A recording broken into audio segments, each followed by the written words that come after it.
Yes, ഇടതുപക്ഷത്തെ പ്രതിനിധീകരിച്ച് ജലീൽ പുനലൂർ കൂടി നമുക്കൊപ്പം ചേരുകയാണ്. ശ്രീ ജലീൽ പുനലൂർ, ഈ BJP-യുടെ ഐതിഹാസിക വിജയം എന്നൊക്കെ പറയുമ്പോൾ അത് ബീഹാറിൽ മാത്രമല്ല, ഭാരതത്തിലെ ഏതാണ്ട് 31 നിയമസഭകളിൽ 20 NDA-യുടെ ഭരണം തന്നെയാണ് നിലവിലുള്ളത്. അതായത് BJP-യുടെ ഒരു അപ്രമാദിത്യം ഈ രാജ്യത്തിൻ്റെ രാഷ്ട്രീയ ഭൂപടത്തിൽ എല്ലായിടത്തും കാണാൻ സാധിക്കും. പതിവ് പോലെ ബീഹാറിലും ഇന്ത്യ സഖ്യം അതിദയനീയമായി പരാജയപ്പെട്ടു. അവിടെയും താങ്കൾ പ്രതിനിധീകരിക്കുന്ന ഇടതുപക്ഷത്തിൻ്റെ അവസ്ഥ വളരെ തമാശയാണ്. കാരണം ആകെ ഉണ്ടായിരുന്ന സീറ്റുകൾ കൂടി പോയിരിക്കുകയാണ്. CPM-ൻ്റെ സിറ്റിംഗ് സീറ്റിൽ നാണംകെട്ട തോൽവി ഏറ്റുവാങ്ങിയിരിക്കുന്നു. CPI-യുടെ 2 സിറ്റിംഗ് സീറ്റ് നഷ്ടപ്പെട്ടിരിക്കുന്നു. CPIML-നും അവിടെ തിരിച്ചടിയാണ്, സിറ്റിംഗ് സീറ്റുകളിൽ തോറ്റിരിക്കുകയാണ്. എങ്ങനെയാണ് ഈ തെരഞ്ഞെടുപ്പ് ഫലത്തെ വിശകലനം ചെയ്യുന്നത് ശ്രീ ജലീൽ പുനലൂർ? തീർച്ചയായിട്ടും ഐതിഹാസികമായ ഒരു വിജയമെന്ന നിലയിൽ താങ്കൾക്കും ശ്രീ അനിൽ നമ്പ്യാർജിയും അടക്കമുള്ള ജനം TV അവതാരകർക്കും അതുപോലെ തന്നെ BJP പ്രവർത്തകർക്കും ഒക്കെ അത് ആഘോഷിക്കാം, ആഹ്ലാദിക്കാം. എന്നാൽ അതിൽ എത്രമാത്രം യാഥാർത്ഥ്യമുണ്ട് എന്നുള്ളതിനെ സംബന്ധിച്ച് നിങ്ങളുടെ മനസ്സാക്ഷി തന്നെ നിങ്ങൾക്കൊരു ഉത്തരം തരും.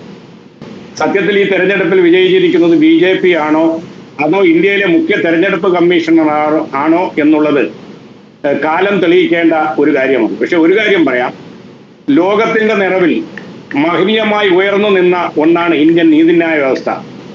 സമാനമായി ലോകത്തിന്റെ മുമ്പിൽ ഉയർന്നു നിന്ന ഏറ്റവും മഹോത്തരമായ ഇന്ത്യയുടെ ഒരു സംഭാവനയാണ് തെരഞ്ഞെടുപ്പ് സംവിധാനം, നിഷ്പക്ഷമായ തെരഞ്ഞെടുപ്പ് സംവിധാനം. ഉദാഹരണത്തിന് 35 വർഷക്കാലത്തെ ഏകാധിപത്യ ഭരണത്തിന് ശേഷം ഈജിപ്തിൽ തെരഞ്ഞെടുപ്പ് നടന്നപ്പോൾ അവർ ആശ്രയിച്ചത് ഇന്ത്യൻ തെരഞ്ഞെടുപ്പ് കമ്മീഷനെയാണ്. കാരണം ഒരു തെരഞ്ഞെടുപ്പ് കമ്മീഷൻ എന്താണെന്ന് ലോകത്തിനെ പഠിപ്പിച്ചു കൊടുക്കുന്നത് ഇന്ത്യൻ തെരഞ്ഞെടുപ്പ് കമ്മീഷനാണ്. പക്ഷെ ആ തെരഞ്ഞെടുപ്പ് കമ്മീഷന് പോലും, സുതാര്യമായ തെരഞ്ഞെടുപ്പ് പ്രവർത്തനത്തിന് പോലും നിലവിലെ BJP സർക്കാർ കൊലക്കളിച്ചിരിക്കുകയാണ്. കേൾക്കുന്നുണ്ടോ? കേൾക്കുന്നുണ്ട്, പറയൂ. തോറ്റവരുടെ ഒരു പരിദേവനമായിട്ട് മാത്രമേ ഇതിനെ കേൾക്കുന്നുള്ളൂ. അല്ല നിങ്ങൾക്ക് അതിനുള്ള അവകാശം ഉണ്ടല്ലോ. ഞാൻ എന്റെ അഭിപ്രായമാണ് പറയുന്നത്. പിന്നെ ഇതിലിപ്പോ നിങ്ങൾക്ക് മുഖ്യ തെരഞ്ഞെടുപ്പ് കമ്മീഷണർ പോലെ തന്നെ നിങ്ങൾക്കിത് സത്യത്തിൽ ഒരു അവകാശമല്ല. ജലീൽ പുനലൂർ, നിങ്ങൾക്ക് ആരെയാണ് ഈ ഭാരതത്തിൽ ആരെയാണ് നിങ്ങൾക്ക് വിശ്വാസമുള്ളത് ഒന്ന് പറഞ്ഞേ. ഞങ്ങൾക്ക് ഈ രാജ്യത്തെ ജനങ്ങളെയാണ്. കോടതി വിശ്വാസമുണ്ടോ? അപ്പൊ നോക്കൂ, ഈ ബീഹാറിൽ NDA-ക്ക് വലിയ വിജയം സമ്മാനിച്ച ആ ജനങ്ങളെ നിങ്ങൾ തള്ളിപ്പറയല്ലേ? ജനങ്ങളെ വിശ്വാസമുണ്ടെങ്കിൽ ഇങ്ങനെ പറയൂ. ഇങ്ങനെ ഒരു സ്റ്റേറ്റ്മെന്റ് ജലീൽ പുനലൂരിനെ പോലുള്ള ഒരാളിൽ നിന്ന് ഞാൻ പ്രതീക്ഷിക്കുന്നില്ല കേട്ടോ. അതിന്റെ വോട്ടിംഗ് പാറ്റേൺ നോക്കുന്ന ഏതൊരാൾക്കും കൃത്യമായി അത് മനസ്സിലാക്കുന്ന ഒന്നാണ്. എന്ന് മാത്രവുമല്ല, ഇത്ര നഗ്നമായ ഒരു തെരഞ്ഞെടുപ്പ് അട്ടിമറി സ്വതന്ത്ര ജനാധിപത്യ ഇന്ത്യയുടെ ഇങ്ങനെ ഈ ഉപരിപ്ലവമായിട്ട് പറഞ്ഞു പോവാതെ എന്ത് അട്ടിമറിയാണ് നടത്തിയത്? ആരാണ് അട്ടിമറിക്ക് പിന്നിൽ? അതൊന്ന് പറഞ്ഞേ. ഒരു തെരഞ്ഞെടുപ്പ് നടക്കുന്ന തെരഞ്ഞെടുപ്പ് പ്രക്രിയ പുരോഗമിച്ചു കൊണ്ടിരിക്കുന്ന വേളയിൽ അതുമായി ബന്ധപ്പെട്ട് 61 ലക്ഷം വോട്ടർമാരെ വെട്ടിമാറ്റിയതടക്കം നിരവധി തെരഞ്ഞെടുപ്പ് കമ്മീഷന്റെ ഒറ്റ നിമിഷം ഞാൻ അങ്ങയുടെ ശ്രദ്ധയിലേക്ക് ഞാൻ ഒരു സിമ്പിൾ സാധനം ഞാൻ ചോദിക്കുകയാണ്. അതായത് BJP-ക്ക് 2014-ലും 2019-ലും കേവല ഭൂരിപക്ഷം ദേശീയ തലത്തിൽ ഉണ്ടായിരുന്നു. 2024-ൽ ദേശീയ തലത്തിൽ BJP-ക്ക് കേവല ഭൂരിപക്ഷം നഷ്ടപ്പെട്ടിരിക്കുകയാണ്. UP പോലുള്ള സംസ്ഥാനങ്ങളിൽ BJP-യുടെ സീറ്റ് കുറഞ്ഞിരിക്കുകയാണ്. ഇവർ പറഞ്ഞ തമ്മിൽ ഒരിക്കലും താരതമ്യം ചെയ്യുമ്പോൾ ഇതൊരു കണക്ഷൻ വരുന്നില്ല.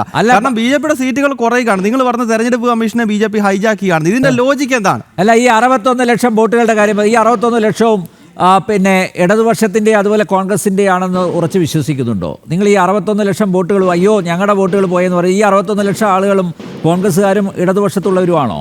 എന്താ നിങ്ങൾ പറയുന്നതിന്റെ എന്താ ലോജിക്ക് എന്താണ്? അങ്ങനെ തെരഞ്ഞെടുപ്പ് കമ്മീഷനുമായിട്ടൊരു ധാരണയുണ്ടെങ്കിൽ കഴിഞ്ഞ ലോക്സഭാ തെരഞ്ഞെടുപ്പിൽ BJP-ക്ക് UP-യിൽ എങ്ങനെയാണ് വോട്ട് കുറയുന്നത്, സീറ്റ് കുറയുന്നത്? ഇതൊരു സിമ്പിൾ ലോജിക് അല്ലേ? അത് നിങ്ങളൊന്ന് ക്ലാരിഫൈ ചെയ്യും.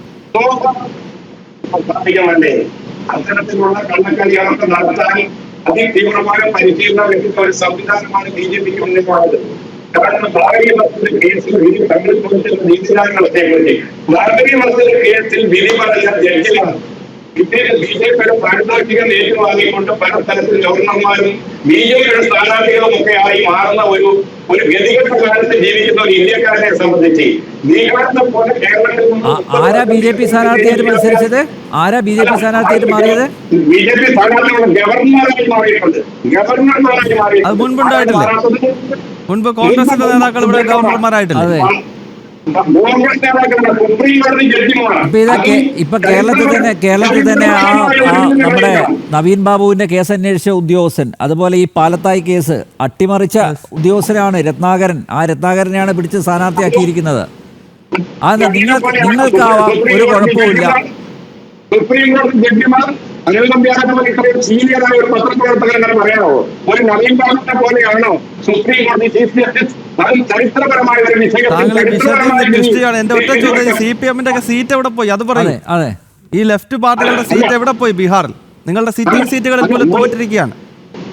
അല്ല, ഒരു തെരഞ്ഞെടുപ്പിൽ 2 തെരഞ്ഞെടുപ്പിൽ 3 തെരഞ്ഞെടുപ്പിൽ ഒരു സീറ്റ് പോയത് കൊണ്ടോ അല്ലെങ്കിൽ അവിടെ നിയമസഭാ പ്രാതിനിധ്യം ലഭിക്കാത്തത് കൊണ്ടോ രാഷ്ട്രീയ പ്രവർത്തനം അവസാനിപ്പിക്കുകയോ പാർട്ടി പിരിച്ചുവിടുകയോ ചെയ്യണമായിരുന്നെങ്കിൽ ജനം ടിവിയുടെ കാർമ്മികത്വത്തിലുള്ള BJP കേരളത്തിൽ പിരിച്ചുവിടണമായിരുന്നു, തമിഴ്നാട്ടിൽ പിരിച്ചുവിടണമായിരുന്നു.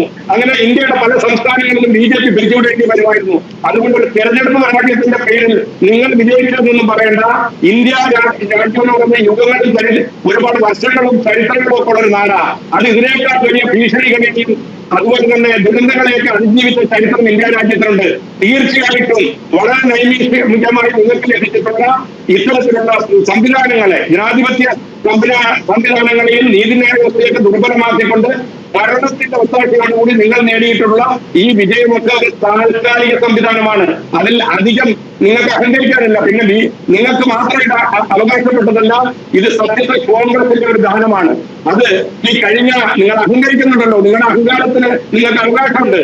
പക്ഷേ ന്യൂഡൽഹിയിലെ തെരഞ്ഞെടുപ്പ് അതും കോൺഗ്രസിന്റെ ദാനമാണ്. UP-യിൽ 2 പ്രാവശ്യം നിങ്ങൾ അധികാരത്തിൽ വന്നതും കോൺഗ്രസിന്റെ ദാനമാണ്. കാരണം അതിവിശാലമായി കിടക്കുന്ന ത്രിപുര എന്നൊക്കെ പറയുന്ന 2 പാർലമെന്റ് സീറ്റുള്ള ത്രിപുരയും 80 സീറ്റുള്ള ഇന്ത്യയുടെ ഹൃദയഭൂമിയായ UP-യും ഒക്കെ ഗൗതമിനെ പോലെയുള്ള ത്രിപുരയിൽ ആരിൽ നിന്നാണ് BJP ഭരണം പിടിച്ചേ? ത്രിപുരയിൽ ആരിൽ നിന്നാണ് BJP ഭരണം പിടിച്ചത്? 2 സീറ്റുള്ള ഒരു ത്രിപുരയാണ് ഇവിടെ നിങ്ങൾ ഞാൻ നിയമസഭയെ പറ്റിയാണ് ചോദിച്ചത്. UP അതൊക്കെ 19 സീറ്റാണ്. UP കോൺഗ്രസ് ഭരണം ചെയ്തതാണ്. മധ്യപ്രദേശ് പല സംസ്ഥാനങ്ങളിലും BJP ഭരണം ചെയ്തത് കോൺഗ്രസ് ആണ്. അതേസമയം ഇവിടെയാണ് ഇടതുപക്ഷത്തിന്റെ പ്രസക്തി.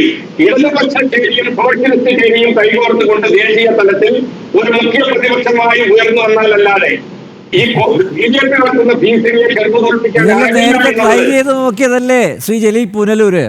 നിങ്ങൾ എന്തൊക്കെ ബദൽ സംവിധാനങ്ങളെ കുറിച്ച് ആലോചിച്ചു, എന്തൊക്കെ ബദൽ സംവിധാനങ്ങൾ അവതരിപ്പിച്ചു, എന്നിട്ട് എന്തായി? കേരളത്തിൽ തദ്ദേശ തെരഞ്ഞെടുപ്പിന് മുന്നോടിയായിട്ട് ഏറ്റവും കൂടുതൽ BJP-യിൽ ഇപ്പൊ ചേരുന്ന CPM-ൽ ആളുകൾ, പ്രധാനപ്പെട്ട കൗൺസിലർമാർ ഉൾപ്പെടെയുള്ളവരാണ്. തെരഞ്ഞെടുപ്പ് കഴിയുമ്പോൾ ഫലം വരുന്നതോടുകൂടി നമ്പ്യാർക്ക് ബോധ്യമാകും. BJP-യുടെ കൗൺസിലർമാരും CPM-ൽ വരുന്നുണ്ട്, കോൺഗ്രസിൽ വരുന്നതൊക്കെ രാഷ്ട്രീയത്തിലെ സ്വാഭാവികതകളാണ്. പക്ഷെ ഒന്ന് നിങ്ങൾക്ക് ഉറപ്പിക്കാം, കാരണം ഒരു പരിമിതി, അത് ആശയ പ്രതിബദ്ധത കൊണ്ട് ഒരിടത്തും വിലയ്ക്ക് വാങ്ങാനാകാത്ത ഒരു സംവിധാനമാണ് ചെങ്കടി പ്രസ്ഥാനം എന്നുള്ളത് ഇന്ന് ബീഹാർ തെരഞ്ഞെടുപ്പോടുകൂടി തെളിയിച്ചിട്ടുണ്ട്.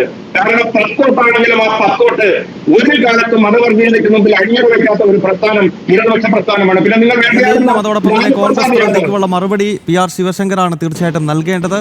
അതെ.